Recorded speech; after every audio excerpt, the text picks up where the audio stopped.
سلام دوباره، اسم من بلوروخه و خوش اومدید به چنل من. این قسمت پارت دوم بحث‌های من راجع به نسل جدید و دنیای دیجیتاله و تو این قسمت میخوام راه حل‌ها و اتفاقهای شخصی خودم رو برای ترک اعتیادی که ما به دنیای دیجیتال و سوشال میدیا داریم حرف بزنم. اتفاق شخصی، تجربه شخصی خودم رو بگم و خیلی اطلاعاتی که ممکنه به دردتون بخوره و جالب باشه. الانم با ویدیو قبلی تفاوتی که کردم موامو مدلش عوض کردم که یکم تغییر بکنه. اگه ویدیو قبلی رو دیدین این بقیه‌شه، اگه هم ندیدین که اینم دوباره به درد ممکنه بخوره و اون قبلیه اینتروداکشن کلن همه چیزایی بود که الان حالا به نتیجه میخوام باشون برسم. خب من به اینجا رسیدم که من به چند تا ویک اپ کال و یه دفعه تحولاتی توی خودم دیدم که فهمیدم واو، من اعتیاد پیدا کردم به سوشیال میدیا، فیسبوک و اینستاگرام توی اون زمان. این قصه مال بگذار بگم 5 سال پیشه شاید و واقعا حس میکردم که تمام بیشتر تنشن ها و استرس هایی که روی من میاد و هر روز باید با مدیتیشن 90% چیزایی که از خودم دور میکردم و باهاشون حالم بد بود از اتفاقایی بود، چیزایی بود که تو سوشال میدیا، فضای مجازی دیده بودم. اخبارا رو هی از طریق فیسبوک میگرفتم. همه اخبار من اصلا نیوز نمیدیدم، چنلا و CNN و نمیدونم چیزای اونجوری نمیدیدم دیگه. همه اخبارم از دوستا بود، این شد این اون شد. تو ایران اصلا اخبار نداشتم، از دوستای ایرانی دوباره میشنیدم چی شد و تقریبا جوری شده بود که هر اتفاقی میافتاد، هر پست خودم میذاشتم، همه اینا چیز منفی شده بود برای من. حالمو بد میکرد، به منتال هلتم اثر بدی گذاشته بود، به روان روحی و سلامت روحیم خیلی اثر منفی حس میکردم گذاشته و این به حدی رسید که واقعا حالم دیگه بد میشد با این چیزا استفادهشون. ولی میدونستم که معتاد شدم، به حدی رسیده بود که روزی 1-2 تا پست میذاشتم و هی منتظر لایکا بودم، هی منتظر دوپامین بودم، هی چک میکردم. همه زندگیم دیگه شده بود این اپا و خیلی دیگه کنترلش از دستم رفته بود. کاری که من کردم، شروع کردم به یه چیزی هست به نام دی اکتیو کردن اون سوشال میدیا. دی اکتیو یعنی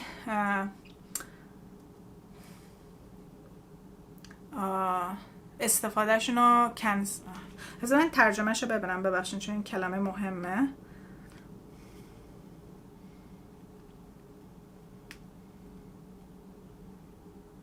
از کار انداختن. چرا به مغز خودم نرسید؟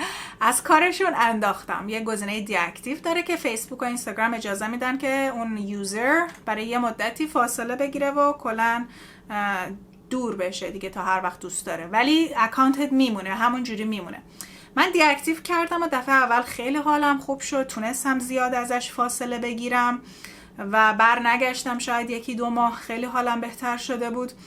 نمیدونم چقدر وقت، البته شایدم کمتره، 1 ماه، نمیدونم. و خیلی خوشحال شده بودم اینا. ولی چون این اعتیاده بر میگردی، من دوباره گفتم نه، این کنترل شده است. واقعا این آدمای معتاد که مثلا یه مدت ترک اعتیاد میکنن و بعد میگن نه من دیگه میتونم کنترلی استفاده میکنم و اینا. بعد دوباره مثلا اکتیو میکردم، میدیدم که کی چی گذاشته، یکم فوزولیام هم میکردم چون اعتیاد داشتم ببینم کی الان داره چی کار میکنه و دوباره حال خودم رو بد میکردم. دوباره نیوزا رو میدیدم، دوباره فکر میکردم از دنیای اینا اون عقب افتادم، چقدر پستا رو ندیدم، چقدر احساس میکردم که دیگه دوستام دیگه دوستم ندارن، من اکتیویتی ندارم دیگه، احساس کردن مرده این طرف، براشون هم مهم نیست، هیچ کی نمیپرسه کجایی، چرا نیستی و کلا احساسای منفی دوباره بهم داد و گفتم اوکی دوباره دی اکتیو میکنم.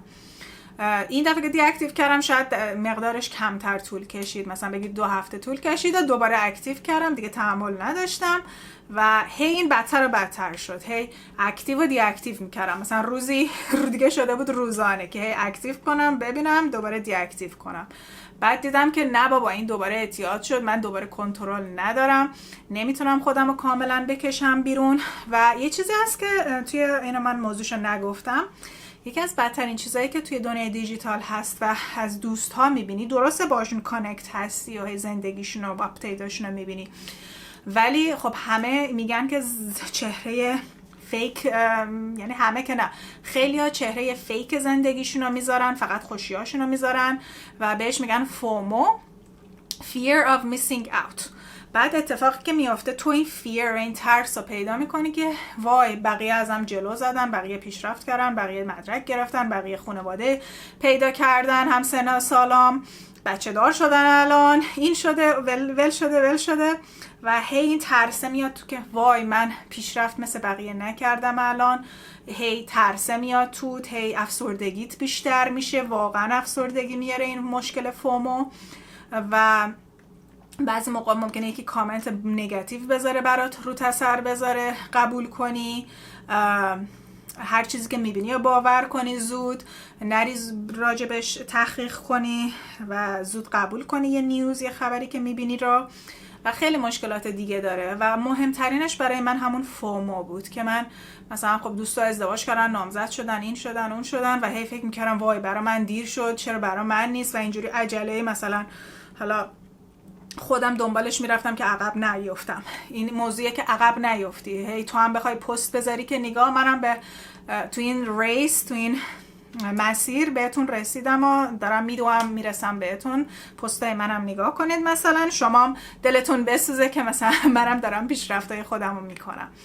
و وقتی هم اینا اون دوستاتون میبینن یه حالت حال میکنه که اونا دلشون سوخته، فومو اونا گرفتن، یه حالت پی بک میشه، ریونج و انتقام میشه، یه جورایی غیر ارادی ها دیگه. این مشکلاتیه که دیگه دنیای شبکه اجتماعی میذاره.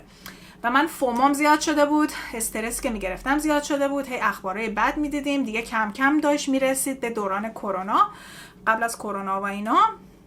اتفاقی که افتاد یه دفعه این موج منفی و همه بترسن و همه بگن وای دیگه داره دنیا تموم میشه و الان کرونا اومد همه تمومن و این اخبارا و اینا، دیگه خیلی مقدار این اتفاق زیاد شده بود رو من و دیدم که اکتیو کردنه دیگه اثر نداره. من هنوز اعتیادم برگشته و تصمیمم رو یک دفعه گرفتم که این اپ ها رو دیلیت کامل بکنم و رفتم و فهمیدم که چجوری دیلیت میکنی و بسیار این دیلیت کردن موضوع جالبیه. حالا براتون شیر میکنم که چجوری این اتفاق افتاده، چی قراره سرتون بیاد.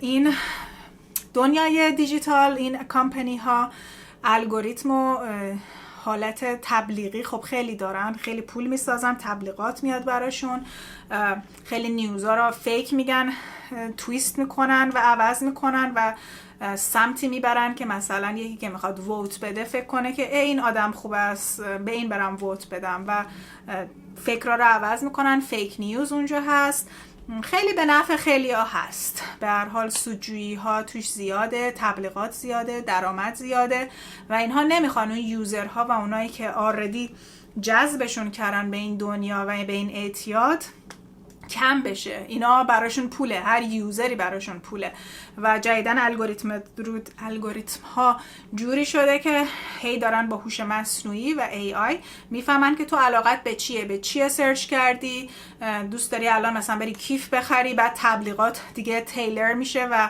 پرسونال میشه، برای شخصی میشه برای اون یوزر که آره تبلیغات حالا برای کیفای مختلف برات بیاد و یه دفعه میبینی که همه چیزاییه که من دنبالشم و دوست دارم و بیشتر جذب میشی که حالا بری اون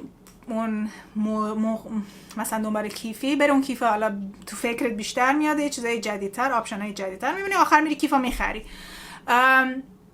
و این شبکه‌های مجازی، این کارخونه‌های آفیس های بسیار بزرگی دارن. من الان توی سیلیکون ولی زندگی میکنم که محل و هاب اصلی دیجیتال و دنیای مهندسی کامپیوتره و استنفورد بغلش هستم که اونجا هم کامپیوتر ساینس یکی از رشته‌های کاملا تو بورسه، همه میرن اونجا مدرکاشون رو بگیرن که بعد بیان برای این شرکت ها کار کنن.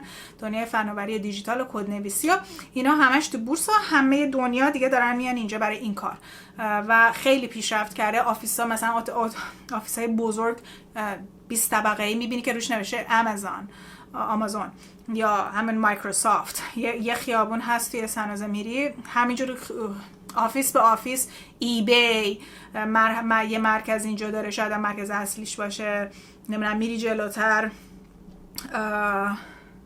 ویندوز، آمازون، همه اینایی که یه سری که مثلا ادوبی، همه اینا که نمیشناسی بعضیاش هستن میبینی، یعنی همه کارخونه آفیسا و محلهای درآمد دیگه اصلا اینا شدن. این چیزایی که دنیای دیجیتال میبینی، این اپ ها نمیدونم اینا شدن دیگه، مثلا از آمریکا و اینا به وجود اومدن، اپل اینا.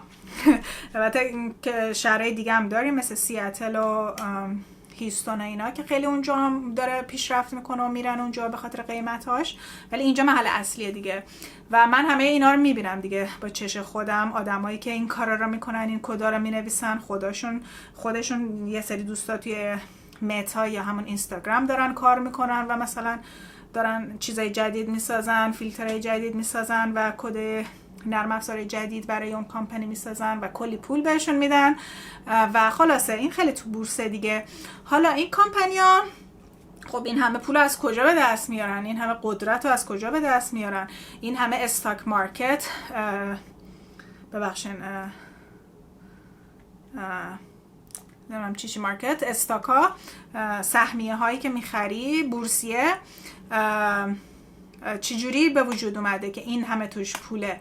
خب اینا از یوزرها و اونایی که استفاده میکنن و معتاد شدن دارن این استفاده و این پولا رو در میارن. از خود شما، از وقتی که دارین استفاده میکنین، هرچی بیشتر وقت استفاده کنین پول درآمد اونا بیشتر میشه، برای شما که درآمدی نیست و بیشتر وسوسه میشین، یه خریدایی میکنین که اصلا دوست ندارین، یه کارایی میکنین که اصلا نیاز ندارین و خودتون بعدا میگی چرا من این کارو کردم و نمیفهمین که این دنیای دیجیتال داره شما رو عوض میکنه و تصمیماتون رو تحت کنترل قرار میده. خب من اینجا هستم و اینا رو دیگه با چشم خودم میبینم و میشنوم و همه اونایی که توی این کارا هستن و این شغلا هستن خودشون میدونن که پشت پرده و اینا چه خبره و هیچ کم راضی نیست دیگه. خلاصه حالا اینا مورا یه الگوریتم ها و یک نوشته ها و برنامه کد نویسی هایی هست و یه سری روانشناس هایر میکنن و استخدام میکنن که ایجاد اعتیاد کنه و معتاد کنه و شما رو هم اینکه یوزتون رو بیشتر کنه، اسکرین تایمتون رو بیشتر کنه، کاستومر بودنتون رو، شما یک مشتری هستین براشون در واقع بیشتر بکنه و اینا روانشناسی دارن کار میکنن. حالا من به قسمت دیلیت کردن اکانتم رسیدم. حالا این وسطم هی اینفورمیشن میپرونم تا به قصه خودم دوباره برسم. من رسیدم به دیلیت. حالا دیلیت چه اتفاقی میفته؟ این از من پرسید که شما مطمئنی میخوای دیلیت کنی؟ اگه دیلیت کنی همه چیت میپره، دوستای عزیزت میپرن، دیگه هیچ موقع کانکت باشون نمیتونی بشی، دیگه همه عکسات میپرن. یا عالمه وارنینگ بزرگ داد که مثلا یه حالت گیلت و چی میگن، عذاب وجدانی رو من بندازه که وای منم این اکانت مثلا فیسبوک از 2009 ساختم و اون موقع آره دیگه 2019 بود، 10 سال بود، همه زندگی من، همه خاطرات من، همه یه سری عکسا بود تو اینجا که مثلا تگ شده بود، دوست منم گرفته بودن، اونا رو دیگه نداشتم و یه سری زندگی که مثلا فکر میکردم این زندگی منه دیگه تو این بود، یه آیدنتیتی، یه هویت بود برای من. و واقعا این وارنینگ نوشته که اومد، آیا مطمئنی میخوای بری؟ چرا میخوای بری عزیزم؟ بمون دختر گلم. این فکر اشتباهی، مطمئنی؟ تصمیم اشتباهی موقع نگیری پس فردا پشیمون بشی.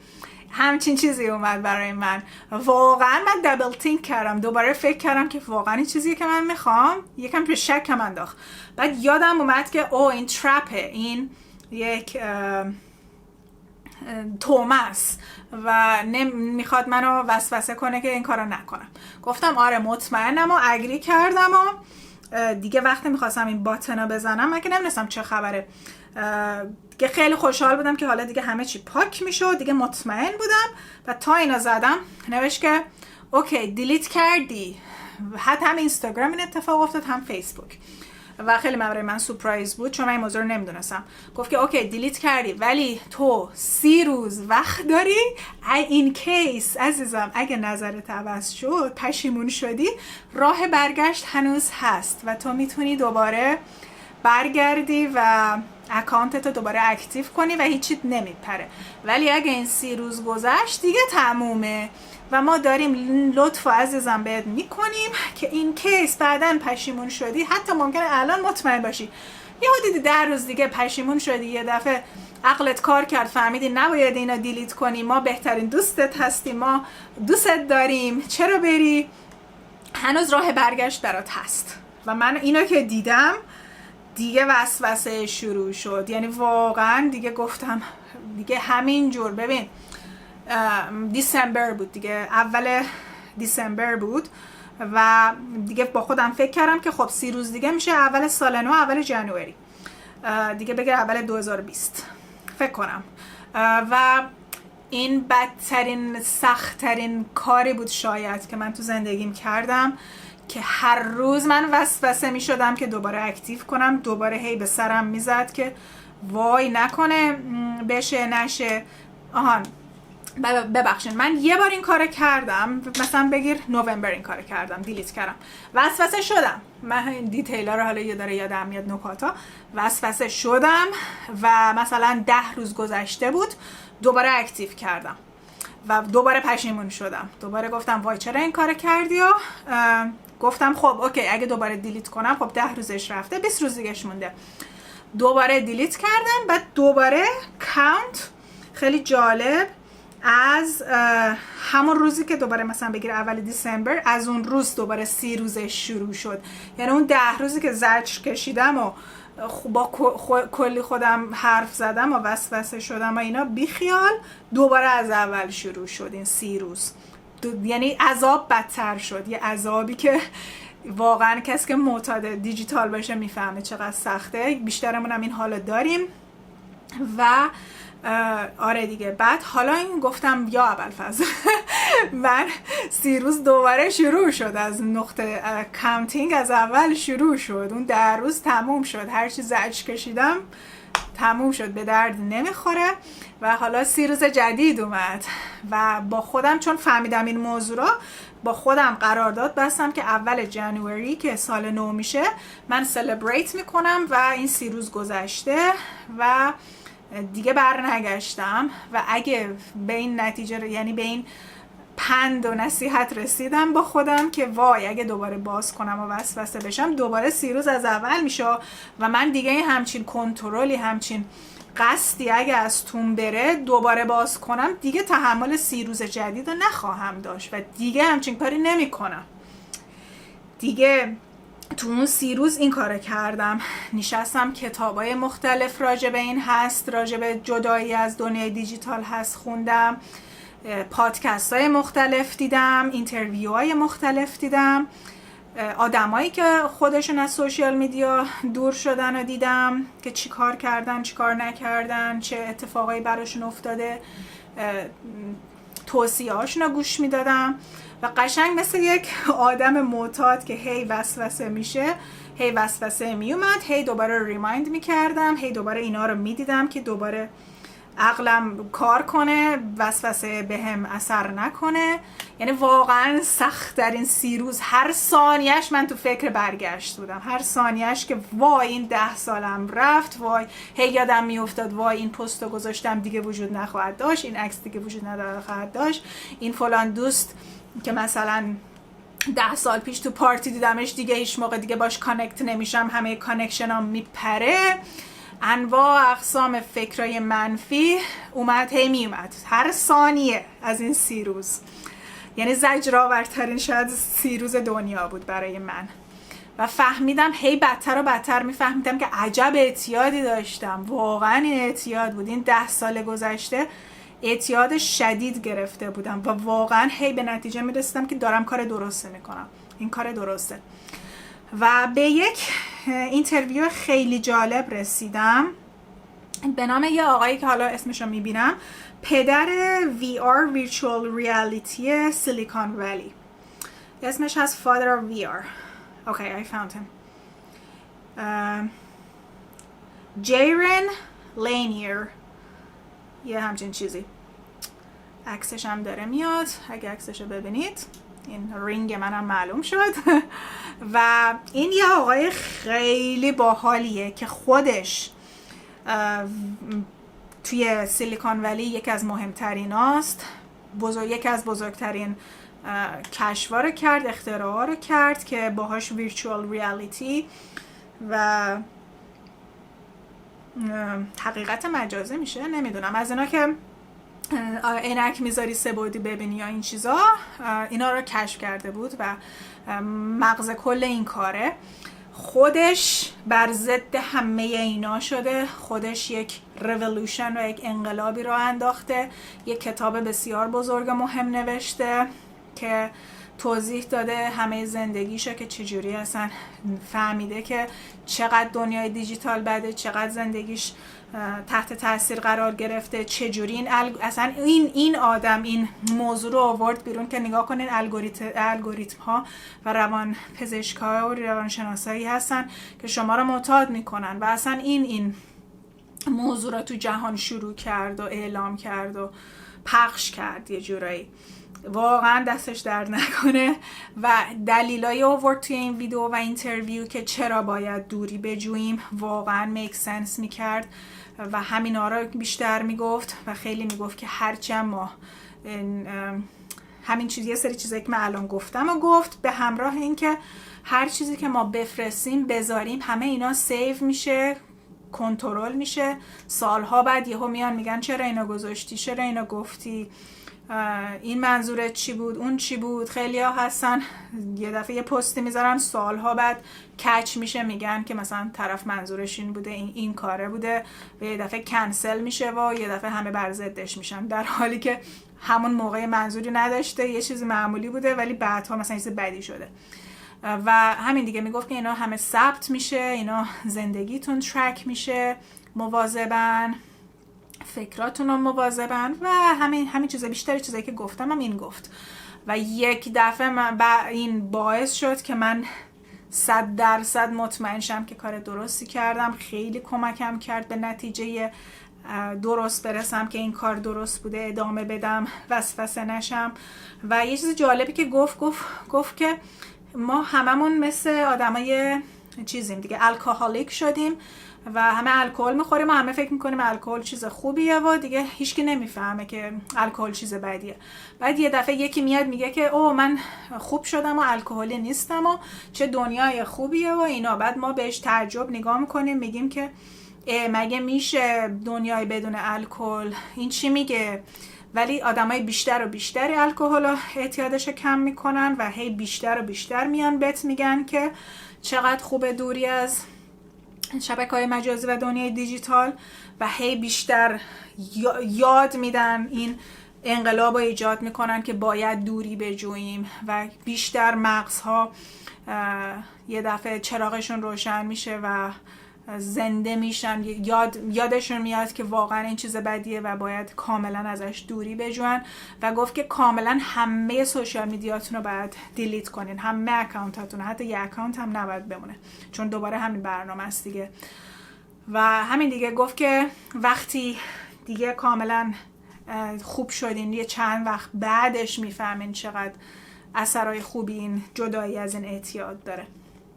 و من حرفاشو گوش دادم بیشتر و بیشتر، این آقا رو چیزاشو، اینترویوهاشو گوش دادم. پادکست خیلی داره، خیلی همه رو آگاه کرده و همه دنیا رو داره میاره تو این کار که باید، خودش این کاره بوده و حالا خودش بر ضد همه اینها شده. خیلی جالبه. و همین دیگه خیلی هم آدم اسمارت و آگاه و خیلی وایزه و اصلا نش جذبش میکنه. و حالا این شد، من این 30 روز گذشت، همینجور من روز شماره میکردم، مثل اونه که تو زندانن انفرادی رفتن هی روز شماره میکنن تا روز آزادی از اون انفرادی در بیان. من روز شماره قشنگ میکردم، گفتم آفرین 10 روز گذشت، آفرین تونستی، 12 روز گذشت، اینقدر روز دیگه مونده، چیزی نمونده به خط پایان. و رسیدم به جنوری 1 و سال تحویل و دیگه حساب کردم دیدم که 30 روز واقعا شد و سال نو رو با سلبریشن و خوشحالی تموم شدن و دیلیت کاملا پاک شدن این اعتیاد سوشال میدیا انجام دادم. یعنی واقعا اون روز احساس کردم زنده شدم، تولدی شد برام و بسیار خوشحال بودم. یعنی بهترین حس دنیا بود شاید، مثل یکی که توی کمپ اجباری ببرنش، بعد روزی که پاک شده و دیگه کانفرم میشه که دیگه تو معتاد نیستی، همون حس داشتم. یعنی واقعا خوشحال بودم. خیلی جالب بود، خیلی جالب بود. یعنی میدونم که کسی که دیگه سوشال میدیا داره خیلی ها براشون همچین اتفاقی اگه بخوان دیلیت کنن خواهد افتاد، فقط من نبودم به خاطر اعتیادی که میاره خودتون نمیفهمین. خلاصه این دیگه یک برنامه بود برای من، برای عوض شدن، زندگی رو فهمیدن دوباره. احساس کردم این 10 سال اصلا من زندگی نمی کردم، علایقی نداشتم، هابی زیاد نداشتم در کنارش و خیلی زندگیم عوض شد و بهتر شد. حالا من دوباره به زمان نگاه کردم، دوباره داره نزدیک 30 دقیقه میشه. من میخواستم تو این قسمت حرفم تموم بشه، ولی دارم به این فکر میکنم که بقیه حرفم رو توی پارت 3 بزنم، چون که پارت 3 هم دوباره خیلی طولانی خواهد شد و چه اتفاقهایی بعد از تمام شدن شبکه‌های اجتماعی و دیلیت کامل شدن برای من افتاد، چه اکسپریانس های، تجربه هایی داشتم، چه فوایدی دیدم. فکر کنم اینا رو دیگه توی پارت بعدی بگم، چون دوباره خیلی حرفه و فکر کنم جالب باشه که دوباره اینو بذارم توی قسمت بعدی. و حالا پشت سر این دوباره ادامهش رو خواهم داد و براتون توی یوتیوب میذارم. امیدوارم تا حالش دوباره جالب بوده باشه. میدونم خیلی طولانی شد، ولی واقعا بحث مهم و طولانیه و یکی از بزرگترین سختترین اتفاقایی که هر کسی میتونه برش غلبه کنه و اعتیادش رو خوب کنه. و همین دیگه، فعلا بریم پارت 3.